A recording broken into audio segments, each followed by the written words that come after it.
York, and before President Obama left for his vacation on Saturday, he did take those questions from reporters. And what I was talking to Ed about, our commander-in-chief was in complete denial that he is the person that pulled troops out of Iraq and caused this current crisis. Take a look.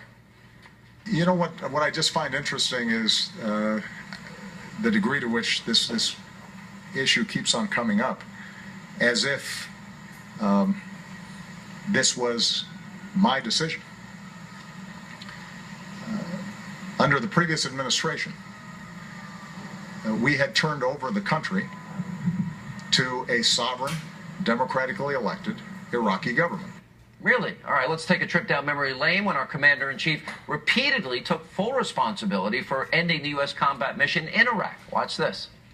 I refocused the fight, bringing to a responsible end the war in Iraq, which had nothing to do with the 9/11 attacks. Last month, I announced that, as promised, we will end the war in Iraq by the end of this year. After nearly 9 years, America's war in Iraq will be over. 4 years ago, I promised to end the war in Iraq. We did.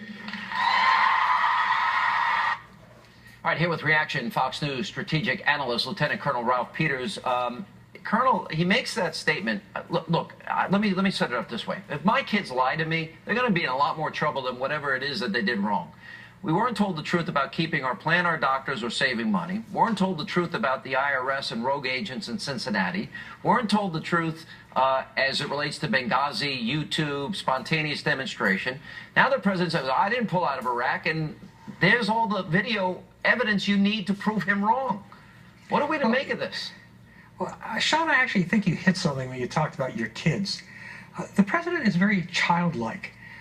He lives in a fantasy world about how things work, how the world works. He plays with fantasies and use polite words if you like, misleads, obfuscates. But the fact is he tells lies. And he's lying about this. There's no question about it. That he didn't want a security agreement. He wanted the troops out. He didn't personally engage at all. He didn't try. He wanted out.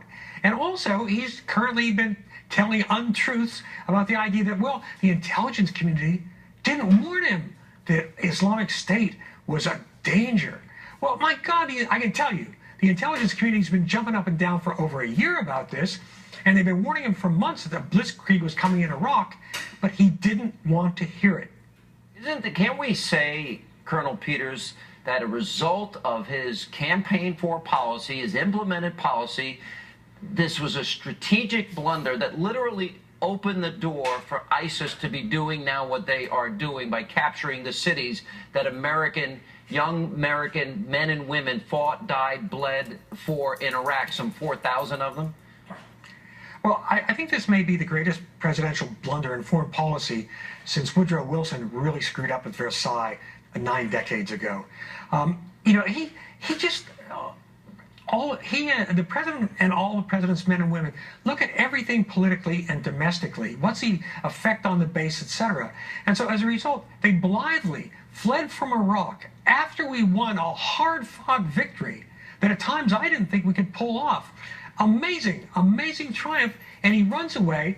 Not only do we have a mess in Iraq, but I truly believe it triggered so much else. Syria as a minimum, the mess in Egypt, Libya. He is the one that opened Pandora's box, not George W. Bush. Barack Obama, with his philosophy of preemptive retreat, is responsible for the bloodbath in the Middle East today.